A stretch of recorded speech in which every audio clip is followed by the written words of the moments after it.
नमस्कार, मेरा नाम भाऊ तोरसेकर। आप देख रहे हैं प्रतिपक्ष।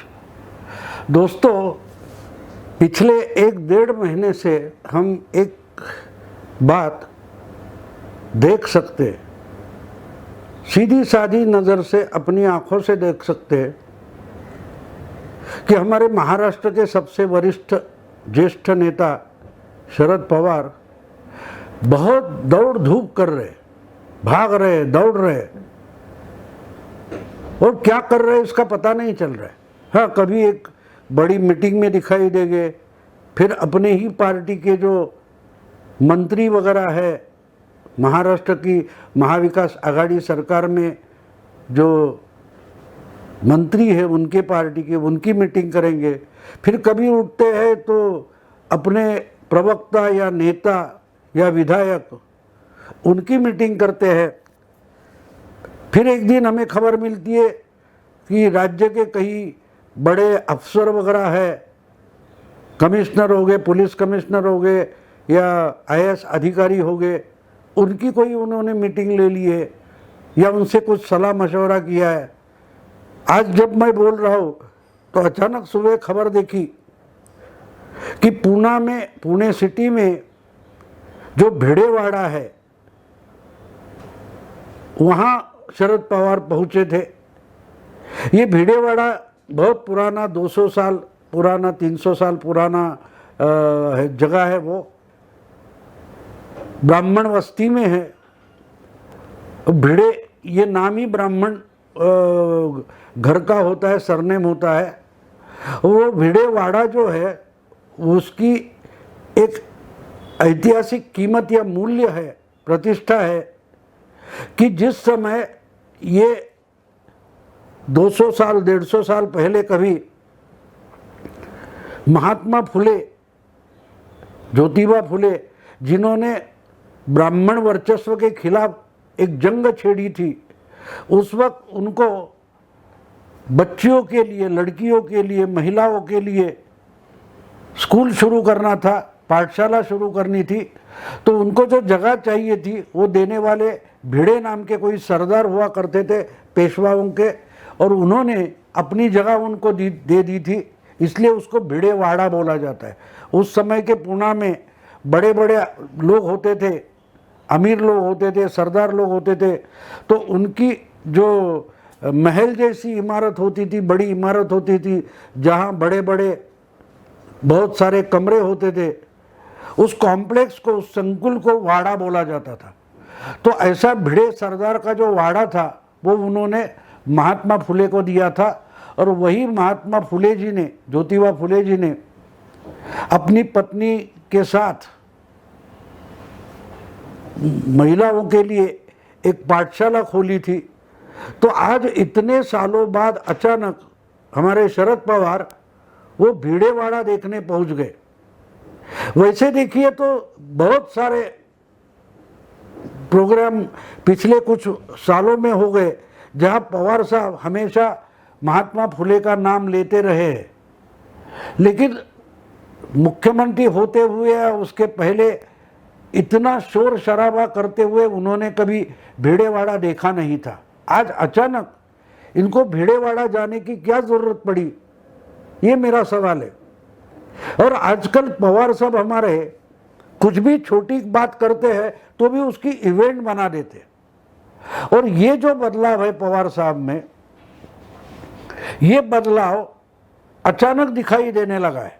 और अचानक मैं इसलिए बोल रहा हूँ कि उन्होंने विधानसभा चुनाव के नतीजे आने के बाद जोड़ तोड़ करके जो महाविकास आघाड़ी बनाई, जिसमें कांग्रेस और शिवसेना को साथ लेकर उद्धव ठाकरे को चीफ मिनिस्टर बनाया, मुख्यमंत्री बनाया, उसके बाद पवार साहब हमेशा प्रसिद्धि जुटाने की कोशिश करते रहे, लेकिन इतनी भी दौड़ धूप नहीं करते थे। 1-1.5 महीने पहले तक पवार साहब इतनी दौड़ धूप नहीं करते थे। हाँ, बीच में कभी इस हफ्ते में उन्होंने प्रशांत किशोर से बातचीत की, फिर दिल्ली में उनके घर में यशवंत सिन्हा, शत्रुघ्न सिन्हा वगैरह आए, वहाँ फिर एक बार प्रशांत किशोर से उनकी बातचीत हो गई। फिर कभी ममता बनर्जी मुंबई आई और उन्होंने शरद पवार से बातचीत की, चंद्रशेखर राव तेलंगाना के मुख्यमंत्री मुंबई आए, उनके साथ पवार साहब की बैठक हुई, ये बातें होती रही। लेकिन हफ्ते में एक आध दूसरी खबर आती थी।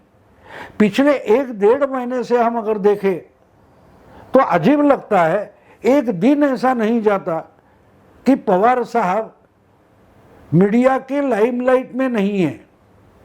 और बारीकी से हम उसका अध्ययन करें तो एक बात समझ में आती है कि पवार साहब लाइमलाइट में रहना चाहते, बात बिल्कुल छोटी हो फिर भी वो इस ढंग से पेश करते हैं, एक माहौल ऐसा बनाते हैं कि कुछ बड़ा कुछ होने जा रहा है। अब आज देखिए, भिड़ेवाड़ा पूरा बहुत शतकों से पुणे में जो इमारत है उसको देखने जाने में क्या बड़ी बात थी।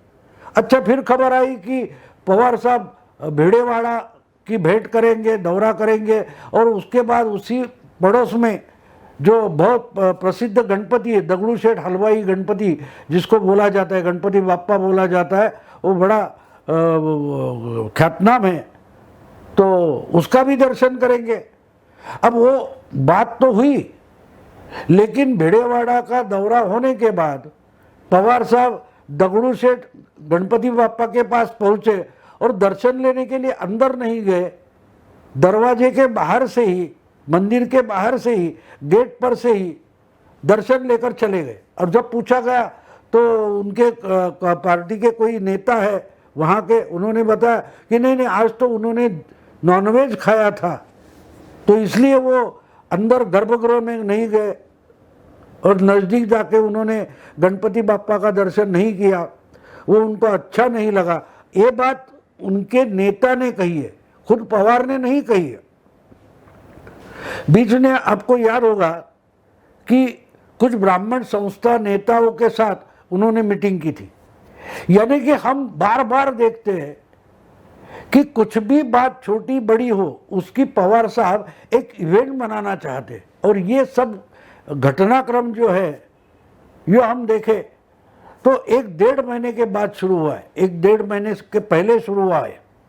यानी राज ठाकरे ने जो शिवाजी पार्क में 2 साल के बाद एक बड़ी मीटिंग की गुड़ी पाड़वा के बाद, उसमें उन्होंने पवार साहब पर जो हमला कर दिया, उसके बाद पवार साहब बहुत जोर शोर से एक्टिव हो गए।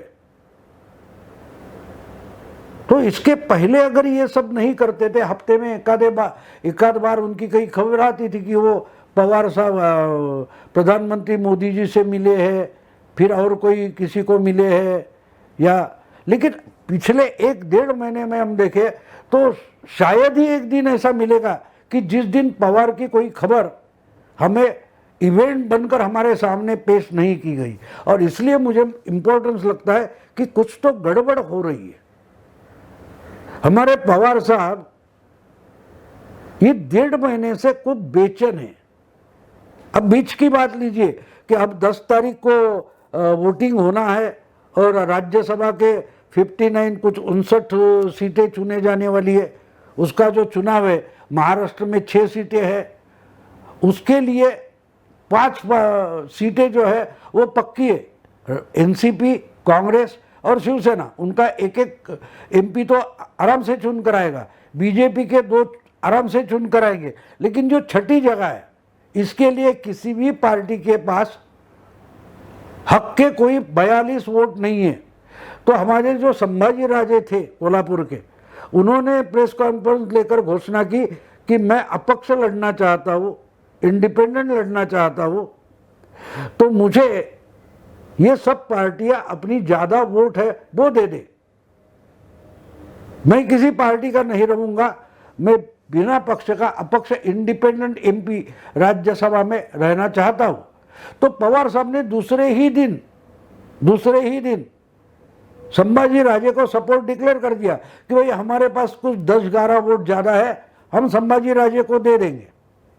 लेकिन तीसरे दिन पवार साहब ने पलटी मारी और बोले नहीं, 2 साल पहले तो हमने शिवसेना को वचन दिया है कि उस वक्त 2 साल पहले हमारा एक ज़्यादा चुनकर आए, इसलिए हमने शिवसेना का सपोर्ट लिया था।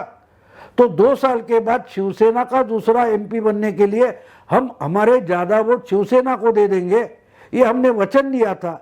इसलिए हम आज की तारीख में संभाजी राजे को ज़्यादा वोट नहीं दे सकते। अगर पवार साहब इतने चाणक्य है, बड़े कुटिल है, चाणक्य है, तो फिर पहले एक दिन पहले उन्होंने क्यों बता दिया कि हम ज़्यादा वोट संभाजी राजे को दे देंगे, और दूसरे ही दिन फिर पलटी क्यों मारी? तो ये तो पलटी मारना पवार के लिए बड़ी बात नहीं है, लेकिन ये भूल गए थे क्या कि 2 साल पहले हमने शिवसेना को कोई वचन दिया था? मैं नहीं मानता कि पवार साहब भूल गए थे। पवार साहब इसी एक बात के लिए 2 या 3 दिन की पब्लिसिटी बटोरना चाहते थे, इसलिए पहले दिन संभाजी राजे ने बोल दिया तो इन्होंने डिक्लेयर कर दिया कि भाई एनसीपी के ज्यादा वोट आराम से आपको दे देंगे, बाकी की पार्टियां अपना अपना तय करें। जब आप बाकी की पार्टियां अपना अपना तय करें बोलते हो तो बाकी की पार्टियों में शिवसेना आती है, और अगर आपने शिवसेना को वचन दिया है तो आपके दिमाग में इमीडिएटली आना चाहिए कि भैया ये नहीं हो सकता।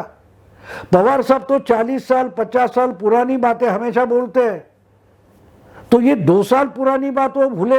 बिल्कुल नहीं भूले। उनको एक ही बात के लिए, एक ही मामले के लिए 2 या 3 बार पब्लिसिटी बटोरनी थी, इसीलिए इन्होंने उसकी भी इवेंट बना दी कि फिर चर्चा शुरू हो जाती है कि देखो पवार साहब ने फिर से पलटी मारी। तो बात सीधी सादी है, खबर बड़ी हो या ना हो, चर्चा में रहने की कोशिश पवार साहब कर रहे हैं कि आज भी 80 की उम्र पार करने के बाद भी महाराष्ट्र में अगर जिस लीडर की चर्चा होती है उसका नाम शरद पवार है, ये बताने की कोशिश पवार साहब बार बार कर रहे हैं। और ये सब इसकी जरूरत नहीं, पवार साहब तो हमेशा चर्चा में रहे। कम से कम पिछले 30-40 साल से महाराष्ट्र में एक ही नेता कॉमन मिलेगा जिसकी बार बार चर्चा हुई है, और हमेशा चर्चा होती रही है। बुरी हो या अच्छी हो वो बात अलग है, लेकिन चर्चा तो पवार साहब की होती रही। तो आज पवार साहब ये चर्चा जानबूझकर हो ऐसी कोशिश क्यों करते हैं? मुझे ये सवाल पिछले 2-3 दिन से सता रहा है, और मैं जब ढूंढने निकला तो मुझे लगा कि ये कोशिश पिछले 1-1.5 महीने से चल रही है। राज ठाकरे की जो मीटिंग हुई गुड़ी पाड़वा की, उसने पवार साहब को हिला दिया है, क्योंकि राज ठाकरे ने पहली बार शरद पवार पर डायरेक्ट हमला कर दिया, और हमला ऐसा हमला किया जो आज तक किसी ने नहीं किया था। जो पवार साहब आपको खुद को सेक्युलर मानते हैं, प्रागतिक मानते हैं, और जाति भेद के ऊपर उठकर राजनीति करने वाले मानते हैं,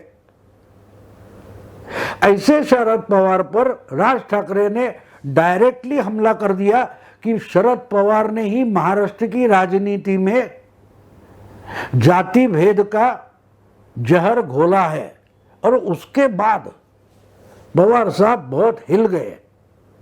वो हर ढंग से कोशिश कर रहे कि मैं कैसे किसी भी जाति के खिलाफ नहीं हूं, और यहां तक आ गए। पहले ऐसा होता था कि वो दलितों के, ओबीसीओ के साथ में कैसे है ये बताने की कोशिश पवार साहब करते थे, लेकिन पिछले 1.5 महीने ने पवार साहब जानबूझ पर ये कोशिश कर रहे हैं कि वो ब्राह्मणों को भी साथ लेकर चल रहे हैं।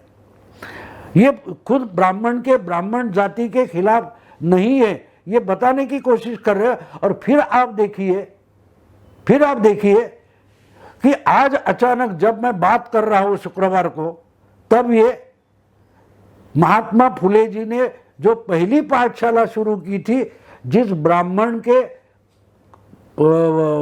इमारत में शुरू की थी, ब्राह्मणवाड़ा या जिसको भिड़ेवाड़ा कहा जाता है, वहां शुरुआत की थी, वहां पहुंच गए। ये महात्मा फुले के लिए पहुंच गए, उनकी याद में पहुंच गए।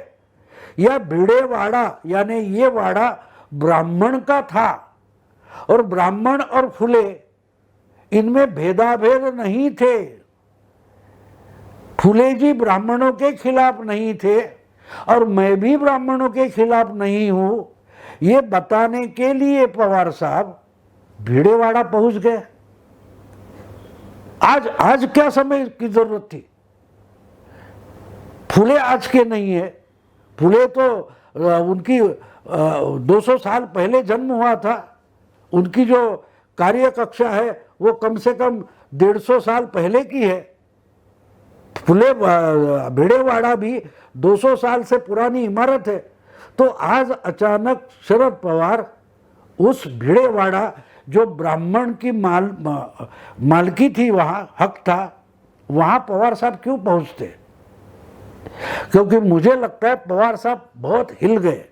राज ठाकरे ने उन पर जो हमला किया था, जाति भेद का जहर घोलने का, उससे पवार साहब हिल गए और वो अपनी जड़ें फिर से आजमाना चाहते, पक्की करना चाहते, सब समाज में मेरी पहुंच है ये बताना चाहते हैं। और इसके लिए रोज रोज रोज रोज कुछ न कुछ कारण ढूंढते हैं, निमित्त निकालते हैं और प्रसिद्धि बटोरना चाहते, पब्लिसिटी बटोरना चाहते, चर्चा में रहना चाहते। इतने बड़े नेता को देखो, मोदी जी तो प्रधानमंत्री है, प्रधानमंत्री भी रोज मीडिया में नहीं रहते, यानी नेशनल मीडिया में हो या लोकल मीडिया में हो। प्रधानमंत्री भी जितनी इवेंट में होकर भी पब्लिसिटी में नहीं रहते, उससे ज़्यादा शरद पवार महाराष्ट्र की या देश की मीडिया में रहना चाहते, रहने की कोशिश करते हैं। मानो पीछे ही पड़ गए, हर चीज़ को इवेंट बना दे। अब देखिए, मंदिर में जाने वाले थे और मंदिर में बाहर से ही, अगर आपको नहीं जाना तो मत जाओ, लेकिन मंदिर तक जाना और गर्भगृह में जाकर दर्शन ना करना, और उसका कारण क्या है? तो नॉनवेज खाया है। असलियत में खाया है या नहीं है किसको पता है? किसको पता है? फिर कि उसकी भी चर्चा हो कि मंदिर के पास गए, गेट पर से दर्शन किया, अंदर नहीं गए, इसकी भी चर्चा हो। पवार साहब ने बाया हाथ ऊपर उठाया, पवार साहब ने दाया हाथ ऊपर उठाया, पवार साहब गाड़ी से उतरे, पवार साहब की गाड़ी काली रंग की थी, इस पर भी चर्चा हो। यानी चर्चा में रहने की इतनी भाग दौड़ पवार साहब क्यों कर रहे हैं? पवार साहब क्यों कर रहे हैं? क्योंकि आप बारीकी से देखें तो पहला घाव दिया था वो राज ठाकरे ने दिया था। और मेरा ख्याल है कि ये जो राज्यसभा की 6ठी जगह है, उस पर जो राजनीति हो गई है, बवाल हो गया है, उसमें 6ठी जगह पर लड़ने से कोल्हापुर के संभाजी राजे, जो छत्रपति शिवराय के वंशज माने जाते हैं, वो पीछे हट गए हैं। उससे जो राजनीति हुई है, उससे भी पवार डरे हुए लगते हैं, क्योंकि संभाजी राजे ने अब स्वराज नाम का संगठन बनाकर पूरी टाइम राजनीति में उतरने की घोषणा की है। और संभाजी राजे राजनीति में उतरने का मतलब मराठा आरक्षण, मराठा मोर्चा और मराठा जाति का संगठन। राज ठाकरे और संभाजी राजे, इनसे पवार डरे हुए हैं क्या? मुझे पता नहीं दोस्तों। अगले कुछ दिनों में इसका भी रहस्य भेद हो जाएगा, हमारे सामने वो निकल कर आ जाएगा, ऐसे मैं मानता हूँ। आज यही रुकता हूँ, लेकिन पवार की इस जो भागदौड़ है, इस पर हमको ध्यान रखना चाहिए। दोस्तों, आज यही रुकता हूँ। अगर ये वीडियो आपको पसंद आए तो लाइक कीजिए, शेयर कीजिए और प्रतिपक्ष को सब्सक्राइब कीजिए। नमस्कार।